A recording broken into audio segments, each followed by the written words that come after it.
happy to talk to all of you based in the Caribbean.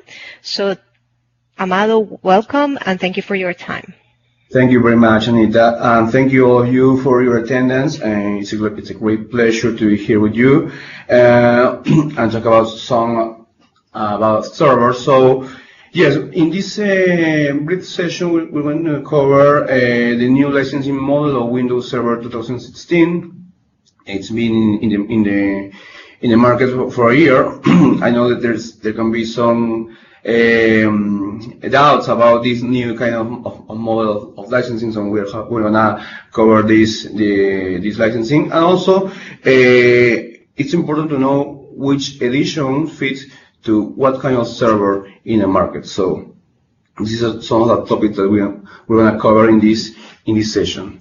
So first, we're going to talk about the editions that we have available on Windows Server 2016. First, we have to start with the Essential Edition. The Essential Edition, I don't know if everybody knows or knew this edition, but it's the smallest edition we have in Windows Server. So this edition, it's focused on in entry-level servers, and it has the advantage that it includes 25 user calls and 50 device calls. So the company or the user doesn't have to worry about buying the calls because it includes calls in this edition. So this is the only edition in Windows Server that include this benefit that the company, the user doesn't have to worry about the calls. So it's a good option for entry-level server because it's half of the price of a standard, but it only fits for entry-level servers because you can increase the number of users more than 25 users or more than 50 devices. So it's only fit for this kind of company that have less than 25 users and the kind of server that is an entry level. If you want to do virtualization and more complex stuff on a server, you have to go to a standard or a center edition. So the difference between a standard and data center is that a standard edition covers only 2 VMs, 2 virtual machines, right? And the data center edition covers unlimited VMs. But in this new version of Windows Server, there are some features that we have included in the data center edition, such as storage replica, storage spaces direct, which are features that improve the management of the virtual storage and the virtual compute on the Windows Server.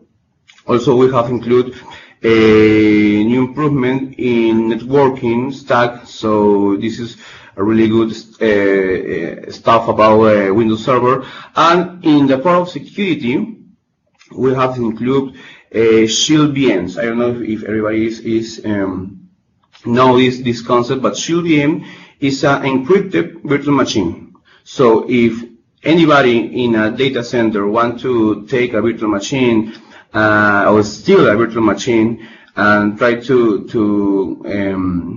take it in another environment, they can, because it's encrypted by the virtual machine and also the virtual disk. So it is a new way of security that we have included in this new version that is not in previous one, no? And also is not available in our competition, which is VMware, right?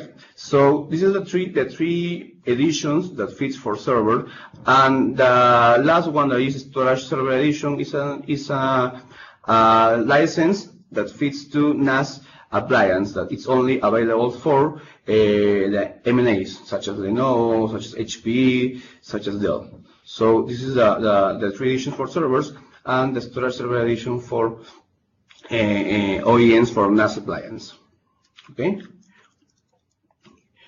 So In a brief comparison of Windows Server 2016 versus the previous versions of Windows Server, there are a lot of new features that we have included. Some of them I already mentioned, such as Shield VMs, host warden service, which is the role that manage the encrypted keys for the virtual machines.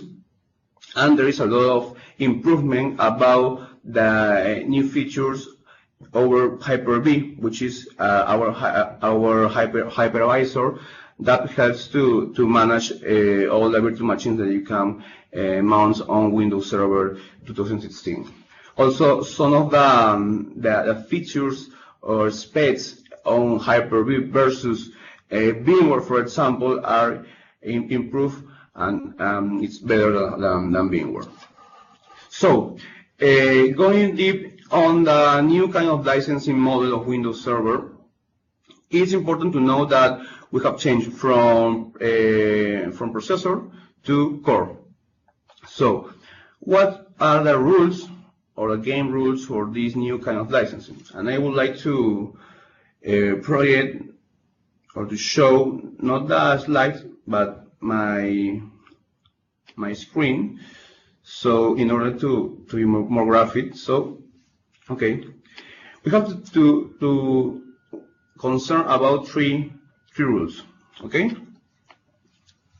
the first rule you have to concern about is that if the server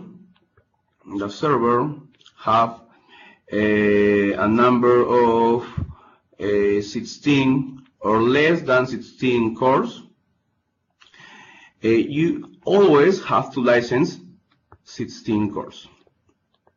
You can have a server that have I don't know, 8 cores or maybe 4 cores or 2, well, whatever. But in any of these cases or less than 16, it's always 16 cores. So you have to take this on consideration when you are having a deal with Windows Server. The second rule you have to concern about is that if the server have a quantity of more than 16 cores, you have to license the exact number of cores in the server. For example, I have a server with 20 cores. Okay, so I have to license no more, no less than 20 cores. Because if you license more, you have it's more expensive. But if you license less, you are mislicensing Windows Server. So you have to take this in consideration. And the last but not the least is that you have to license all the cores. Okay, all the cores of the server. Why is that? Because if you don't license all the cores of the server, you are not able to have the rights of virtual machine. I mean, you can have it, but your virtual machine will reboot every hour.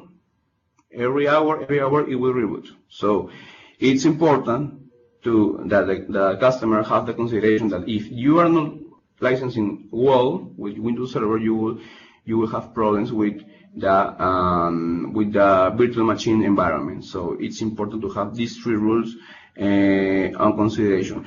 We're gonna go deep in each one of these rules, but in a global, if a server has less than 16 cores, always give 16 cores. If the server has more than 16 cores, you have to license that set number of cores that have the server. And like a general rule, all the cores have to be licensed. So this is the three rules. Now, how does this fit to a real case? So let's see a real case. Let's imagine that we have a server that have 2 processors, in which each one of these processors have 10 cores, let's say. Okay, so as a total server, I have 20 cores, right? I have 20 cores. Perfect. So if I want to write this server, I will have to license one license of 16 cores plus 2 licenses of 2 cores. And this give me 20 cores license. Okay? So I am giving that set number of cores that this server have. If I license with 2 licenses of 16 cores, well, yes, it covers my requirement, but it's more expensive than this. So always try to fit that set number of cores that the server have. Now, talking Amado, about... Yes? Quick question on the chat. Could you please explain what is a core? Okay, a core, that's a really good question. In a server, we have processors like we have in a laptop. You know, you have a processor in a laptop that is quad core, dual core. So we have processors in the server that play the role of the brain of us. No, like it's like the brain, right? So a core, it's a component. It's a component inside the processor. Okay, it's a component inside the processor. That this component allow us to process the information, the requirements, all the programs that you have. I mean, this that you see in my screen, the OneNote, my PowerPoint, all have a consume some portion of the processor that I have in my laptop. So the core is part of the brain of a server. Okay, so the licensing of Windows Server in the previous version, like 2002 or earlier, was licensed about the number of processors. But in this new version, it changed to, instead of the number of processors, the number of cores that are inside each processor in the server. So that is a core. A core is a component that is inside a processor, and a processor is inside the server, which is like the brain of the server. And a final clarification question on the chat. So the core, it's a physical component. It's not a program. Yeah. The core is a physical component that is inside a processor, which also is physical. Yeah, right. In specification of the server that you are quoting, you should see the number of cores that server counts. So yeah, it's a physical component of the server which is inside the processor. Right, that's right. I know there is some more questions. Perfect. Thank you. Thank you very much for your question. Don't worry about the questions. I will ask those to you so you don't have to jump between windows. Perfect. Thank you very much, Anita. Perfect. So, let's talk about the SKUs that we have available on Windows Server. SKUs in OEM. Okay, we have two types of SKUs. We have type base SKUs. Okay, and we have additional SKUs. Okay, so which are the base SKUs? In which presentation I can find it? So I can find those. So I can find SKUs of 24 cores. I mean that cover 24 cores with just one license, and an SKU of 16 cores that we have seen previously in this example. So what are the characteristics of these SKUs? And these SKUs includes the media, I mean the DVD or the installation media of Windows Server, and also include the keys of activation of a product. So you, in a new server, you always, the first license that you have to attach to the server is one of these, one of 24 or one of 16 cores, because this includes the DVD or the media of installation and the key of activation. The difference with the additional SKUs is that those SKUs doesn't include this a media or a key. So you have to always first include the 16 cores SKU or the 24 cores SKU, and then if you miss some cores in the server, you have to addition these SKUs which are additionals. But these SKUs, base SKUs, are required to attach on the server first. Okay. So what are some of the characteristics of another characteristic of this SKU is that it's not, you can move to one server to another.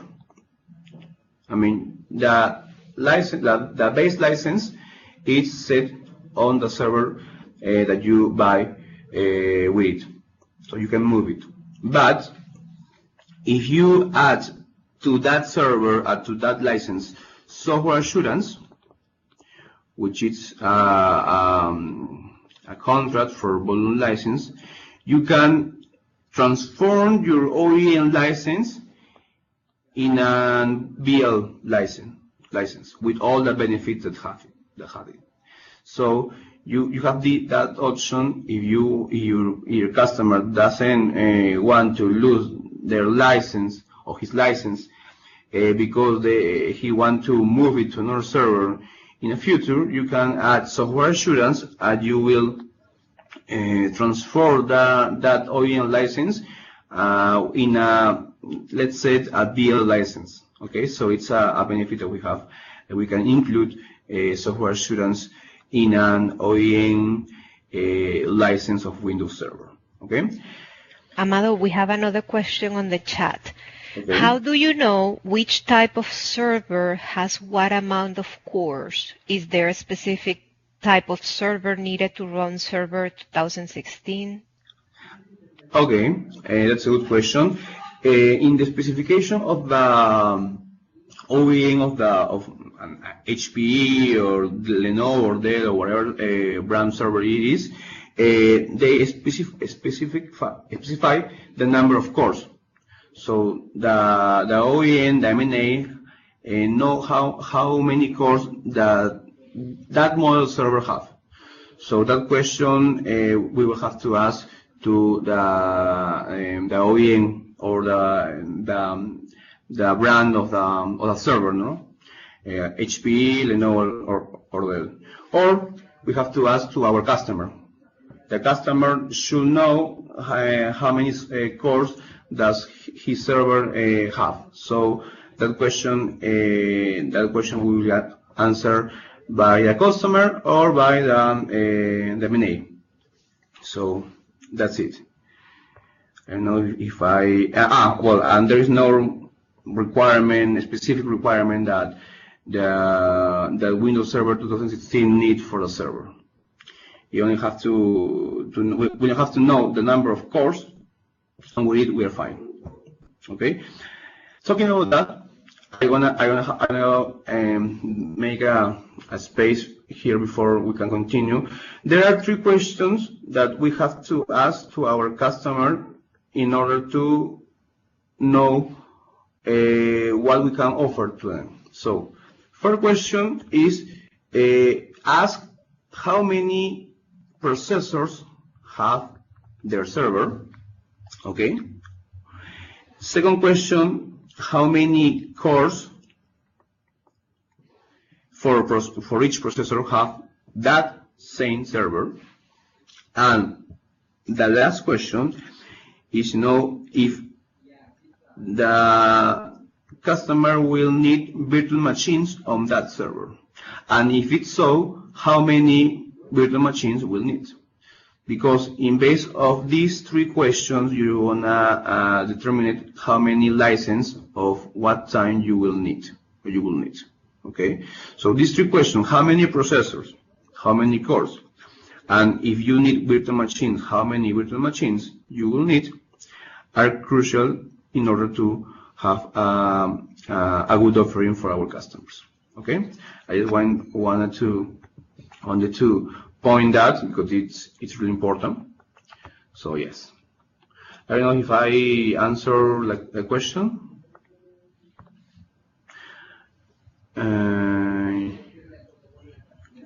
I hope so. I don't know if I answered the question well, Carol. Well, I assume like a yes. Okay. So I don't know if you can hear me well. Can you hear me? Yes, we can hear you well. Okay, perfect. So, in the other hand, we have the additional license, the additional SKUs, and in this type of SKU, we have an SKU of 4 cores and an SKU of 2 cores. So these SKUs are very particular. Why? Because these SKUs you can move to one server from one server to another, from one server to another. I mean, this license is not attached to the physical server. You can move it to server to server. It's not a problem. And the second feature that have this kind of license or SKUs is that you can sell it to a use server. What does this mean? Being an OEM, right, it means that you have to sell the OEM license with a new server, right? You can sell it to a use server or a mis-licensing server because that fits to a BL licensing model, right? But there are some cases that you can sell this type of license to a server that it's used. For example, let me illustrate with an example, a very good example. There are some servers in the market that came with just one processor, let's say a processor with 10 cores, okay? But they have the capacity to grow to another processor. I mean, you can have up to 2 processors in one server. But in general, the customer just want to have only one processor because they don't need more than that. So, being a server of 10 cores, right, because it only have one processor with 10 cores, so this number is less than 16, right?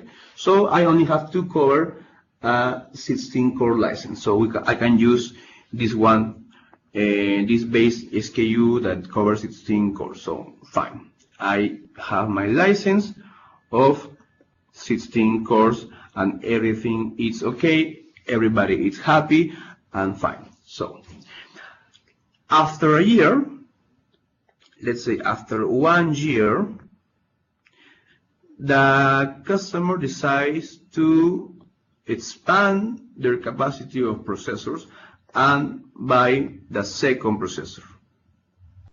So now the server doesn't have anymore one processor.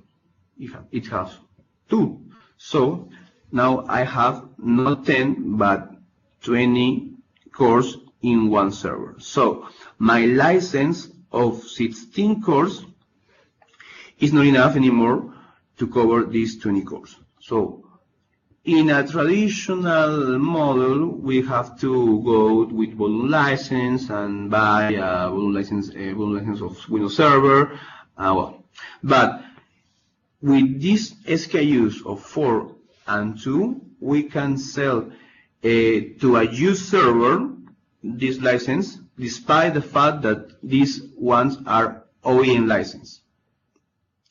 So we don't have the limitation that we can't sell this license to a used server. So I can sell, I don't know, two license of 2 cores or 1 license of 4 cores, depends what the DST have on inventory. So, and I have this benefit. And also, obviously, the price of these SKUs, it's an OEM price. So it's cheaper than a BL model licensing, right? So this is the 2 types of SKU that we have. Yes, this will be cheaper. Yeah, it will be cheaper. Yes, that's right. So it's a benefit that we have for our partners, that they don't have to move to another kind of licensing. You can license new servers or used servers with OEM with no trouble. So with these SKUs, you can cover, or you can cover cores that the customer want to cover, or virtual machines that the customer wants to run. What is the only thing that you can't do with these SKUs? You can legalize. You can legalize mislicensed servers. I mean, if you have a server with a license that is not legal, that is not original, you can use these SKUs. In this case, in this particular case, you will have to go with BL. Okay, but if the server have a genuine original license of 16 or 24 cores, I mean a base license, you can go with these SKUs if the customer wants to grow up in number of cores or number of virtual machines. Okay, so I don't know if at this point there is any question or any. No, we don't have anything on the chat, so. Perfect. So we're gonna have some exercise. So let's see. Let's see how we can do it with this. So I ask to you, I have a server with 2 processors that have 12 cores each processor. So I have 24 processors in general. So how many licenses? Can I explain the last part? Fine. Yeah. Sure. I was saying that in the case of servers that are mislicensed, I mean that have a license that is not original, right? Or maybe a server that used to have Linux and now the customer wants to install a Windows server. In those cases, we can't use the 4 or 2 SKU license because it's a server that doesn't have a base SKU, right? I don't know if I explain myself. In order to use the 2 or 4 SKU, 4 core SKU, in the server there's have to be a base license, 16 or 24. If there is a base license, then you can use as much as license you need of 4 or 2 in a used server. But if you have a customer that have a server that doesn't have any license, I mean it's a naked server, in those cases you can use these SKUs, these additional SKUs. So that was what I was saying. I don't know if I explained better myself, Maria. Perfect. Thank you very much for the question. So let's make a couple of examples of problems. Okay, so I was saying that this server has two processors of 24 cores. Okay, so I have as a global, I have 24 cores, right? So the question is, how many cores I have to license and which type of license I need? So I ask to you, could you give me please some I don't know, ideas?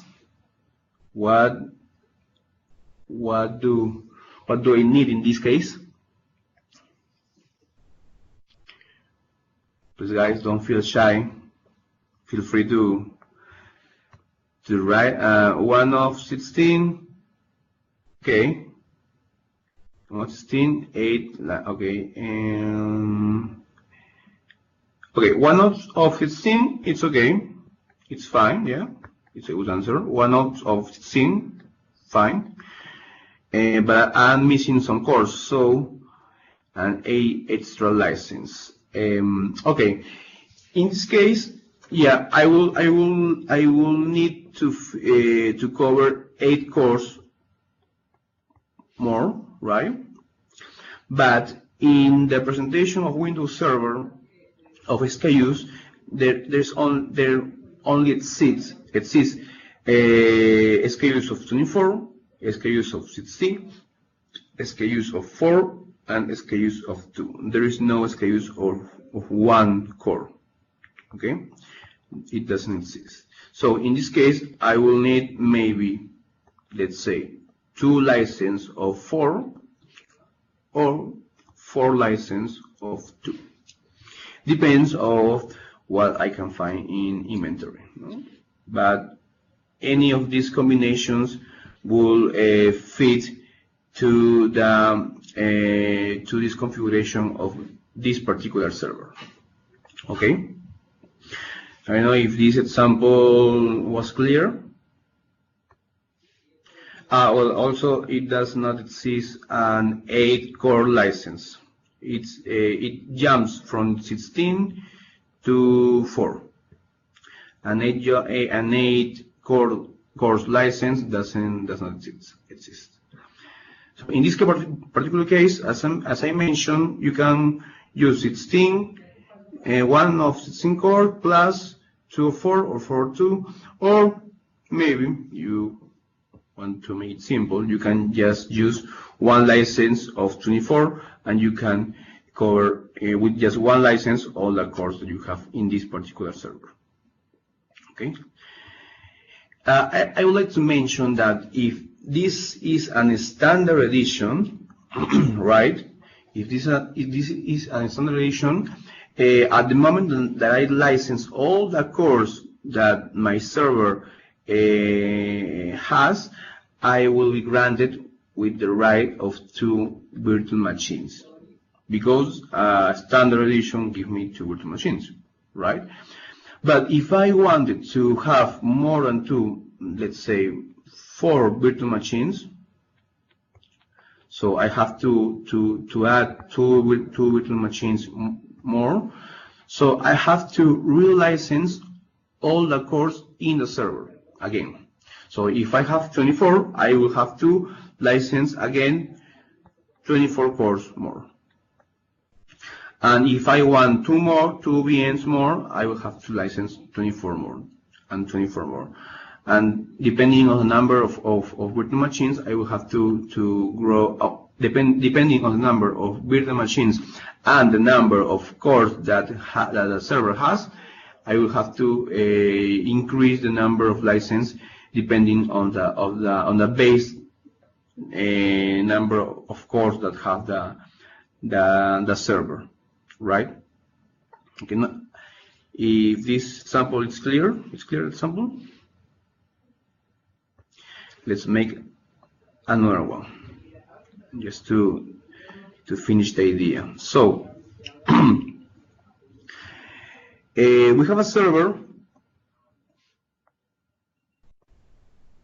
with, let's say, a little bit higher, 16 cores. Okay, so I have 32 cores. So the question is how many licenses I will need for this case, for this particular case.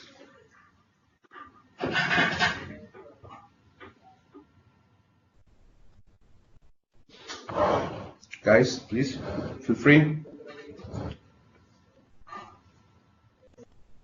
Feel free to answer. You have an answer on the chat. Okay. 2 by 1 by 16. Agree. Yes, right, totally.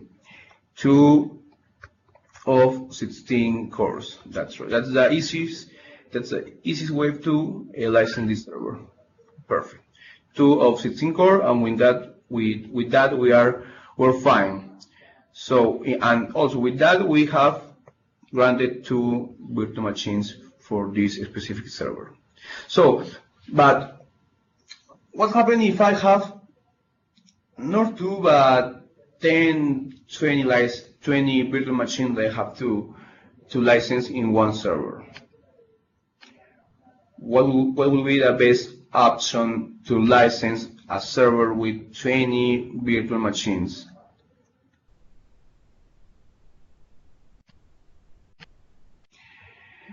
In this case, the best option for 20 virtual machines, it will be data center. In fact, if my customer have a server in which I can find between 9 to 10 or more virtual machines,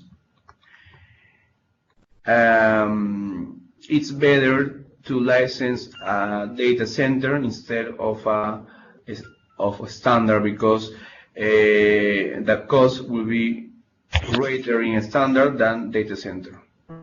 So have this in mind, because a customer that have between 9 to 10 virtual machines, it's obvious that it will grow to more. So it's better to go straight to a data center instead of going to a standard.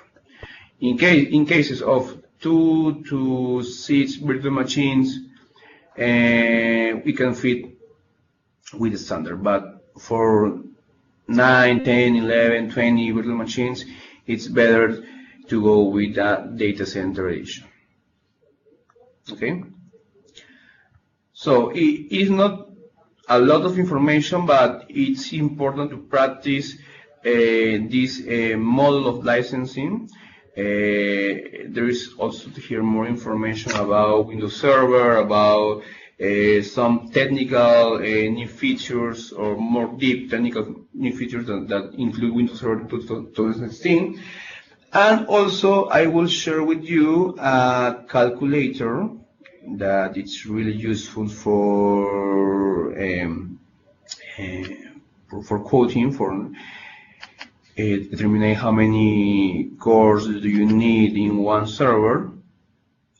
So this is the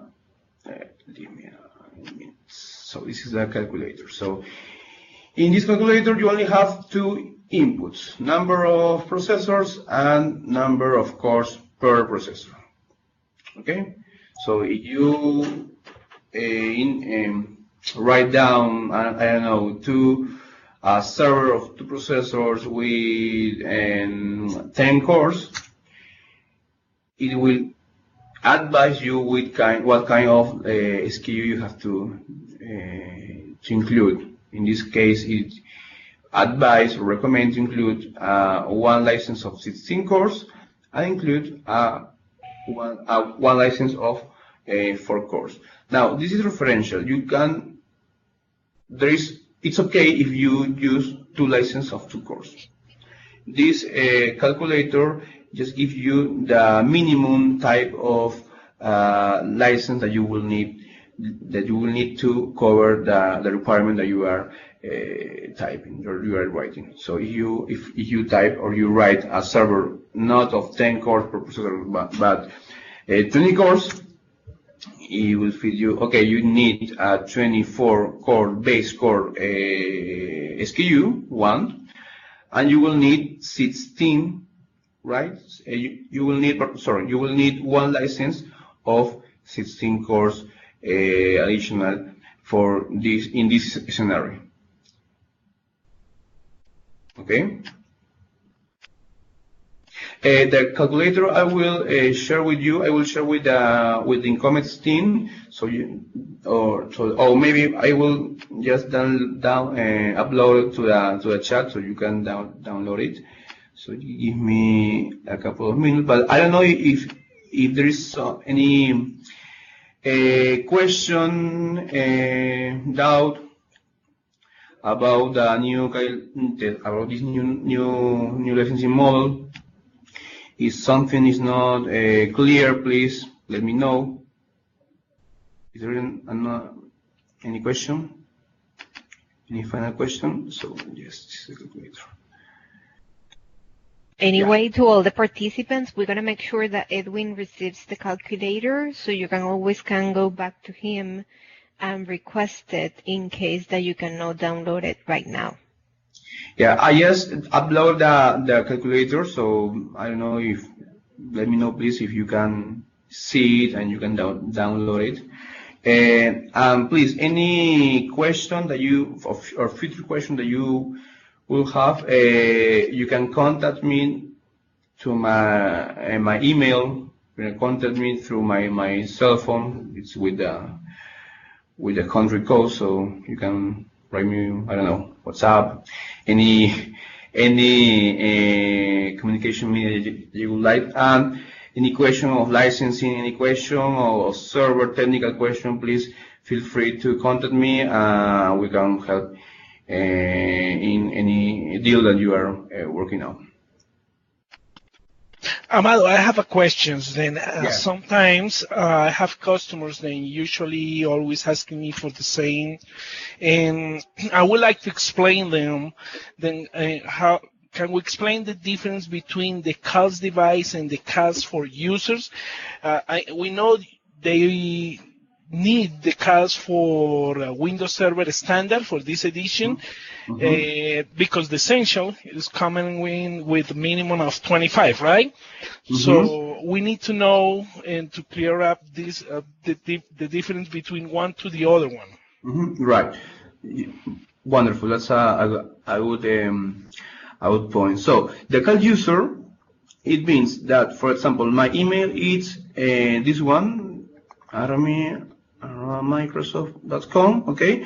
And with my email account or my internal email account, I can have access to the server from, let's say, my laptop, from my desktop, from my smartphone, from any device that is linked with my corporate account. In this case, my email of Microsoft, right? So any of these server can access any of these devices can access to the server, and I can, for example, work with my Outlook in my laptop, in my desktop, in my smartphone, and every single device of these have access to the server, because the user call, what license is the user. It's the account, the corporate account of the user. So you can have maybe 1,100 devices, and as long as they are linked with your account, with the corporate account, you will have access to the server. In the case of device call, it's the opposite. I mean, you have a laptop, for example, or a desktop, right?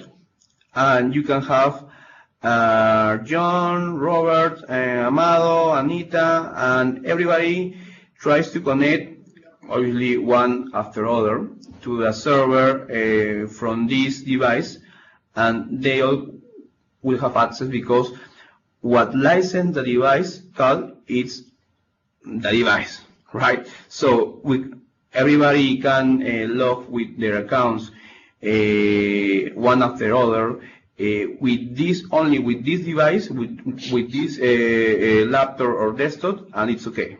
So in which cases are more used the device call in call centers? That we have terms. We have that like a person that is on the morning, a person that is on the afternoon, and a person that is on the night for a call center. So there are different persons that with different accounts. So one for the morning, one for the afternoon, and one for the night. No. So everybody is using just one device, just one laptop or desktop. So it's better to license instead 3 users. It's cheaper. So in this case of a call center, it's better to use a device call. But in a case of, I don't know, enterprise user, maybe a general manager or any CEO, CXO in the company, maybe it's better a user call because these users needs to access to the resource from many different devices that they own. So that's the difference between call user and call device. I don't know if it's more clear. No, I think it's very clear. Well, thank you for your example, Amado. No, thank you. Thanks to you. I know if there is another question. Another final question.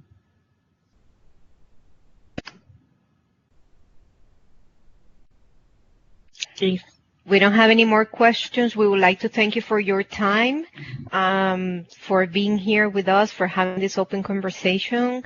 As we said, Edwin is here to help you. If you need help directly from Amado, he's also willing to help. So feel free to reach out anytime that you have a question regarding Windows Server. And with that, thank you so much, and this is the end of the seminar. We have a last question here in the chat. If we sell, do they sell the different user and device license? If you, Maria, need any quotation about the users, calls and device calls, let me put in the chat my email. I can go ahead and, send you the difference. It's not really too much. The most important thing here is what he explained to us, the difference between one to the other one. Sometimes just it doesn't work when customer wants to save some money and he's getting the wrong cause, So let me put it in the chat, and I can take care of that for you, Maria. Perfect. And I would like to thank all of you for your attendance. Thank you very much, and please again feel free to contact me if there is or incoming team if there is another future question of Windows Server. Thank you very much. Thank you, Amado, for all your help. Thank you. Thanks for everyone to attend this webinar, and well, Amado, you're the best. Thank you very much. No, thanks to you for the invitation. And if there is another webinar that you would like to make, so feel free to ask me, and I more than pleasure to be here with you. Thank you, everybody. Have a wonderful day. Thank you. Bye. Bye.